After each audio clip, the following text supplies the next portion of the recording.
आज मैं बिल्कुल चल फिर रहा हूँ और धन्यवाद हो डॉक्टर साहब का। देखिए, जो अभी हमने सर्जरी की है फिलहाल में इनकी करीब आई थिंक 15 दिन हो गए हैं सर्जरी किए हुए। बाबूजी हमारे पास 2 साल पहले आए थे। 2 साल पहले एक MRI लेके आए थे और उनकी कंप्लेंट्स मेन थी कि इनको कमर में दर्द है, साथ में दोनों पैरों में दर्द है ना बाबूजी, ऐसी था। जी। अब जब हमने इनकी MRI देखी, क्लिनिकल सिम्टम्स देखे, backache, both lower limb radicular pain, claudication distance around 500 meter 600 meters, maximum 700 meters ही चल पाते थे।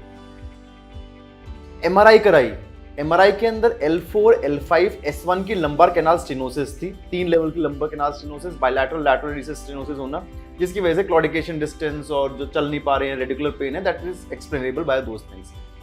एक अलग से फाइंडिंग भी मिली थी, जैसे बाबूजी भी बताएंगे कि अलग से फाइंडिंग मिली थी कि इनको L1 और L2 का ट्यूबरकुलोसिस था। बाबूजी ऐसे था जी। आपको कि इरिटेट का टीबी था।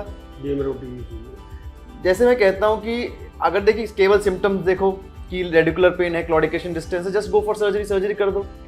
मैं हमेशा कहता हूँ just do not see the MRI and conclude. Patient को एग्जामिन करो, जब भी कंक्लूजन नहीं, केवल हिस्ट्री लो तब भी कंक्लूजन नहीं, तीनों चीज़ों को हिस्ट्री, एग्जामिनेशन, MRI फाइंडिंग सबको कॉर्पोरेट करो। अगर हम देखेंगे कि हाँ क्लॉडिकेशन है, रेडिकुलर पेन है, लंबर कैनाल स्टेनोसिस का सर्जरी कर दी, patient will be all right. In this case he will not be. क्यों? क्योंकि उनका L1, L2 का ट्यूबरकुलोसिस है, जिसकी वजह से सिग्निफिकेंट बैक पेन है। अगर हम इन दोनों चीज़ों को देखें, दोनों पैथोलॉजीज को देखें कि टीबी एक तरफ इलाज करना है, दूसरी तरफ हमें लंबर कैनाल स्टेनोसिस का इलाज करना है, तो पहला प्रेफरेंस जाना चाहिए ट्यूबरकुलोसिस को। जो L1 और L2 का टीबी है उसको फर्स्ट प्रायोरिटी मिलनी चाहिए।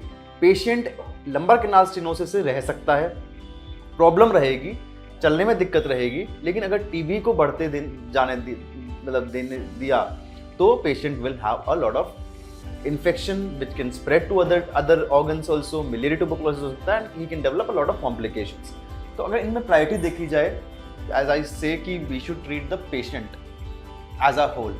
तो हमने उस टाइम पे बाबूजी आपका 2 साल पहले टीबी की दवाइयाँ शुरू की। 2 साल पहले आया था जी। 2 साल पहले आपकी टीबी की दवाइयाँ शुरू की। Thank you.